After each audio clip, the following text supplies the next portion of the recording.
மிதுன ராசி அன்பர்கள், உங்களுக்கு இந்த பஞ்சகிரக யோகம் கும்பம் உங்களுக்கு என்ன பாவம் அப்படின்னா 9ஆம் பாவம். 9ஆம் பாவம் அப்படின்றது பாக்கியஸ்தானமும் அதுதான், பாதகஸ்தானமும் அப்படிதான் அவர் தான் சொல்லலாம். ஆனால் பாக்கியஸ்தானம் அப்படின்போது பாக்கியஸ்தானத்தில் ஒரு கிரகம் இருக்குது.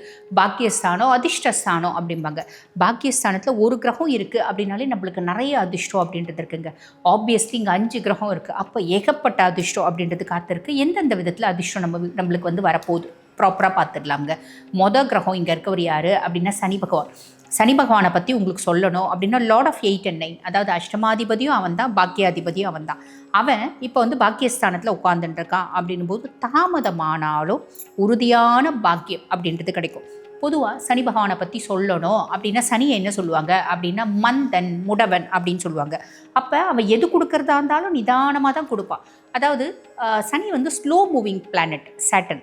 அப்போ அவர் நிதானமாக தான் மூவ் பண்ணுவார். அப்போ ஒரு சிலருக்கு இப்போ நம்ம சொல்லும்போது ஒரு சந்தேகம் வரும், என்னம்மா ஸ்லோ மூவிங் பிளானட் அப்படின்னு சொல்கிறீங்க, ஆனால் கஷ்டம் கொடுத்தா கூட மட்டும் பயங்கரமாக கொடுக்குறாரு அப்படின்னா கஷ்டத்தையும் நிதானமாக தான் கொடுப்பாரு. ஆனால் இன்டென்சிஃபைடாக கொடுப்பார், ரொம்ப ஆழமாக கொடுப்பார். அடிக்கிற அடி எந்திரிக்கிறதுக்கே 3 மாதம் ஆகும், அந்த 3 மாதத்துக்குள்ளே இன்னொரு அடி அப்படின்ற மாதிரி வரும். ஓகே, எனிவே நல்லது கொடுத்தாலும் அப்படி கொடுப்பார், புரியுதுங்களா? சரி, ஆனால் அந்த அடியும் அந்த பிரச்சனைகளும் நம்மை பதப்படுத்துவதற்கு, பக்குவப்படுத்துவதற்கு அப்படின்னு நம்ம புரிஞ்சுக்கணும் அப்படின்னா பிரச்சனையே இல்லைங்க. சரி, ஓகே.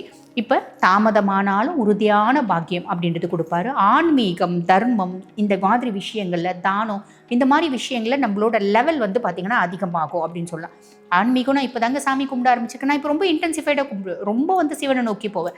சனி அப்படின்னாலே ஈசனை நோக்கி நம்ம மனசு ஓடும் அப்படின்னு சொல்லலாம். நம்ம மனம் முழுசும் சிவன் வந்து ஆக்கியூபை பண்ணிப்பான் அப்படின்னு சொல்லலாம். சரி, இதெல்லாம் வந்து பெரிய ப்ளஸ்ஸாக? கண்டிப்பாக ப்ளஸ்ஸுங்க. வாழ்க்கையில் இவ்வளோ லேட் ஆச்சுங்க, இது வரைக்கும் பெருசாக சக்ஸஸே பார்க்கலைங்க அப்படின்னாலும் லேட் சக்ஸஸ், லேட்டாக வந்தாலும் லேட்டஸ்ட்டாக உங்களுக்கு சக்ஸஸ் வரும் அப்படின்றத மறந்துடாதீங்க. உழைப்பு அப்படின்றத மட்டும் போடுங்க, வேறு எதுவும் பெருசாக யோசிக்கணும் அப்படின்ற அவசியம் இல்லை.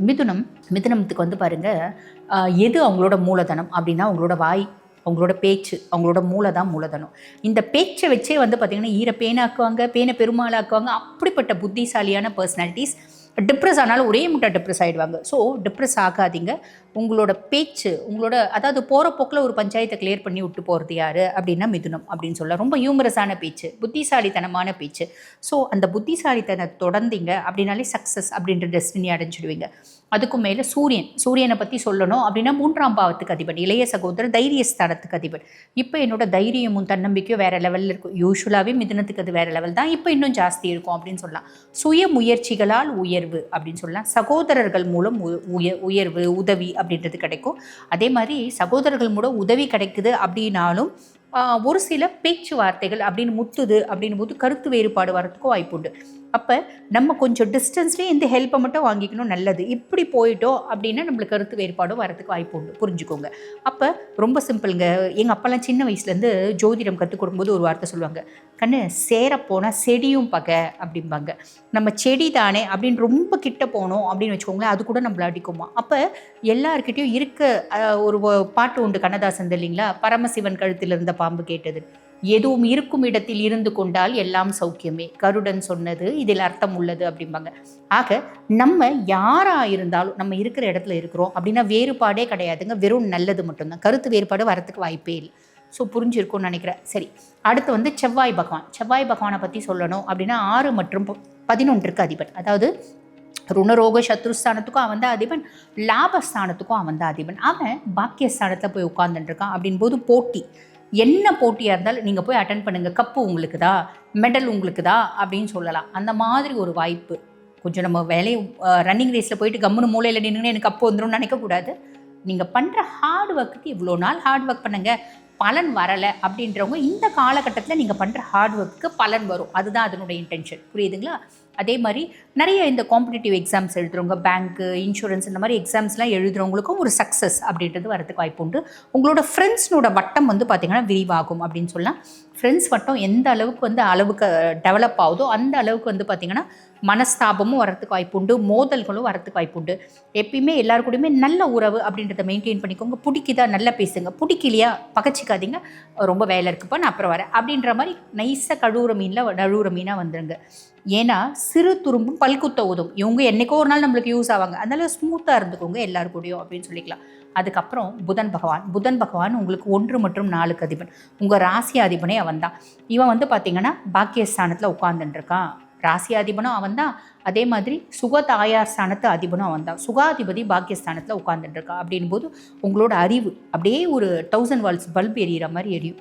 கல்வி படிக்கிற பிள்ளைங்களா இருந்தால் கல்வியில் நாட்டம் இருக்கும். எதனால் கல்வியில் நாட்டம் வந்துச்சுன்னா அனலைஸ் பண்ண வேண்டாம். கிளாஸில் ஒரு பிள்ளை என்னை பார்க்குது, அதனால் அவன் முன்னாடி நான் பாஸ் பண்ணணுன்னு கூட அவன் எழுதுவான். அதெல்லாம் நம்ம ஏன் எழுதுறான், ஏன் படிக்கிறான், இவ்வளோ நாள் படிக்காமல் இருந்தேன், இப்போ என்ன திடீர்னு படிக்கிறான், அந்த பிள்ளைனால படிக்கிறான் பார். எப்படி நான் சொன்னால் படிக்க மாட்டேன்னா அப்படிலாம் ரியாக்ட் பண்ணாதீங்க. உங்களுக்கு தேவை உங்கள் பிள்ளை படிக்கிறானா, எத்தனால் படித்தா நம்மளுக்கு என்ன இருக்குது, நமக்கு தேவை ரிசல்ட்டு, அவ்வளோதான்.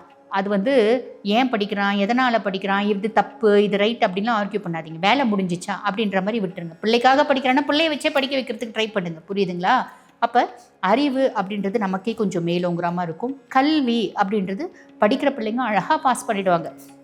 இது சின்ன பிள்ளைங்களாக இருந்தாலும் சரி, இல்லை காம்படிட்டிவ் எக்ஸாம்ஸ் எழுதுகிறவங்களா இருந்தாலும் சரி, இல்லை நீட்டு இந்த ஜேஇ இந்த மாதிரி எழுதுகிறவங்களும் அழகாக பாஸ் பண்ணிவிடுவாங்க அப்படின்னு சொல்லலாம். அதே மாதிரி மற்றவங்களுக்கு கற்பிக்கிறது, அதே மாதிரி மற்றவங்களுக்கு ஆலோசனை சொல்கிறது, அதுக்கெல்லாம் நம்ம மைண்ட் வந்து பார்த்திங்கன்னா சூப்பர் டூப்பராக வேலை செய்யும் அப்படின்லாம். அதே மாதிரி ஐடி துறையில் வேலை செய்கிறவங்களுக்கு ஆடிட்டிங்கு, அக்கௌண்ட்ஸு, மேத்தமெட்டிக்ஸு, ஃபிசிக்ஸு, இவங்க எல்லாருக்கும் வந்து பார்த்திங்கன்னா ஒரு ஹைஃபையான ஒரு வாழ்க்கை இருக்குது அப்படின்னு சொல்லலாம். நம்மளோட முடிவெடுக்கும் திறன் அதிகரிக்கும். நான் வந்து நல்ல அனலைஸ் பண்ணுவேன். கூட்டி கழித்து கடைசியில் ஒரு கணக்கு அப்படின்றது போடுவேன். அந்த கணக்கு பக்காவான சூப்பர் கணக்காக இருக்கும் அப்படின்னு சொல்லலாம். சரி, இது ஒரு ப்ளஸ். அதுக்கப்புறம் சுக்கிர பகவான் பாக்கியஸ்தானத்தில் இருக்கார். காதல் வரும், திருமணம், கண்டிப்பாக திருமண ஆர்வம் அப்படின்றது அதிகரிக்கும். வெளிநாடு போகணும் அப்படின்ற எண்ணம் வரும். ஆன்மீக பயணம் வரும். இங்கேருந்து நான் வந்து பத்துமலை முருகனை போய் பார்த்துட்டு வரணும், ஐயா போயிட்டு வாங்க, நல்லது தானே. இங்கேருந்து கதிர்காம முருகனை போய் நான் பார்த்துட்டு வரணும், அந்த மாதிரி தோணும். போய் பார்த்துட்டு வாங்க. இங்கேருந்து நான் இன்ப சுற்றுலா கோவாக்கு போகணும்னு தோணும். போங்க, உங்கள் வாழ்க்கை என்ஜாய் பண்ணுங்கள், தப்பு இல்லை. அதே மாதிரி வந்து பாருங்கள், சின்ன வயசு பசங்களுக்கு லவ் வரும். மத்தியம வயசு ரிலேஷன்ஷிப்பை போகலாம். எக்ஸ்ட்ரா மேரிட்டல் அஃபேர்லேயும் போகலாம். பெண்களால் ஆதரவு, பெண்களால் சப்போர்ட், பெண்களால் ஆதாயம். சரிம்மா, ஆண்களுக்கு பெண்களால் சொல்லிட்டீங்க, பெண்களுக்கும் பெண்களால் ஆதாயம் சப்போர்ட் அப்படின்றது வரும். ஒரு ஆடம்பரமான விஷயம், இந்த விஷயம் எனக்கு வேணும், இந்த மாதிரி ஒரு லக்ஸரியஸ் கார் எனக்கு வேணும், இந்த மாதிரி வந்து வீட்டுக்கு அதாவது எனக்கு அழகு சாதன பொருட்கள் வாங்கிக்கணும், வீட்டுக்கு வந்து பார்த்திங்கன்னா ஒரு நல்ல ரெக்லைனர் சோஃபா வாங்கணும், இப்படிலாம் தோணும். வாங்கிக்கோங்க, தப்பே இல்லை, தாராளமாக வாங்கிக்கலாம் அப்படின்னு சொல்லலாம். அதுக்கு அடுத்து மைனஸ் என்ன, அப்பானோட ரிலேஷன்ஷிப், நல்ல ரிலேஷன்ஷிப்பை மெயின்டைன் பண்ணணும். கூட பிறந்தவங்களும் நல்ல ரிலேஷன்ஷிப் மெயின்டைன் பண்ணணும். எங்களுக்கு அவங்க வேணான்னு நினைக்கிறேங்க, அப்போ உங்கள் இஷ்டம். வேணும்னு நினைக்கிறீங்க அப்படின்னா நல்ல ரிலேஷன்ஷிப்பை மெயின்டைன் பண்ணுங்கள். இவ்வளோ நாள் ஒரு விஷயத்தில் தீர்க்கமான நம்பிக்கை இருந்துச்சு, இப்போ அந்த நம்பிக்கை முழுசும் போயிடுச்சு. நிறைய பேர் வந்து பார்த்திங்கன்னா நல்ல ஹிந்துவிசமில் பயங்கர நம்பிக்கை இருந்திருக்கும், சாமியாக கும்பிடுவாங்க, பயங்கரமாக வந்து பார்த்திங்கன்னா விரதம் இருப்பாங்க, அதெல்லாம் இருப்பாங்க. திடீர்னு மதம் மாறி இருப்பாங்க. அந்த மாதிரி நம்பிக்கை மாற்றங்கள் அப்படின்றது நிறைய பேர் வர்றதுக்கு வாய்ப்பு உண்டு. நம்மளோட பயணங்களில் சின்ன சின்ன தடைகள் வரும், ஆனால் அதையும் மீறி நம்ம அழகாக பயணங்கள் அப்படின்றது மேற்கொள்ள முடியும். சின்ன சின்ன மனக்குழப்பங்கள் வரும், அந்த மனக்குழப்பங்களை ஓவர் கம் பண்ணிட்டீங்க அப்படின்னா இத்துணை நல்ல விஷயங்கள் உங்களுக்கு நடக்கிறது காத்திருக்குங்க. ஸோ ப்ராப்பராக யூட்டிலைஸ் பண்ணிக்கோங்க. வாழ்த்துக்கள். இப்போ நான் சொன்னது வந்து பாருங்கள், உங்கள் ராசிக்கான கோச்சார பலன் எப்பயுமே 50%. அதே மாதிரி நம்மளோட சுய ஜாதகம் பாக்கி 50%.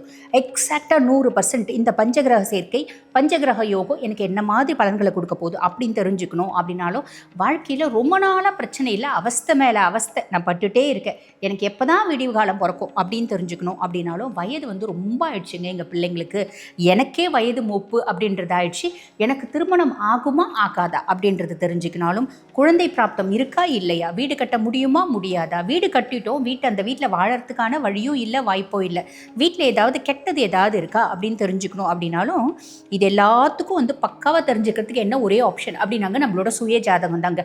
நம்ம சுய ஜாதகத்தில் உங்களோட எல்லா கேள்விகளுக்கும் பதில் அப்படின்றது இருக்குது. ஆக உங்கள் சுய ஜாதகத்தை பார்த்துக்கணும் அப்படின்னா, நான் பேசிகிட்டு இருக்கும்போது என்னோட வாட்ஸ்அப் நம்பர் கொடுத்துருப்பாங்க, அந்த வாட்ஸ்அப் நம்பருக்கு கால் பண்ணி அப்பாயின்மெண்ட் ஃபிக்ஸ் பண்ணி என்கிட்ட பேசிக்கலாம். தேங்க்யூ.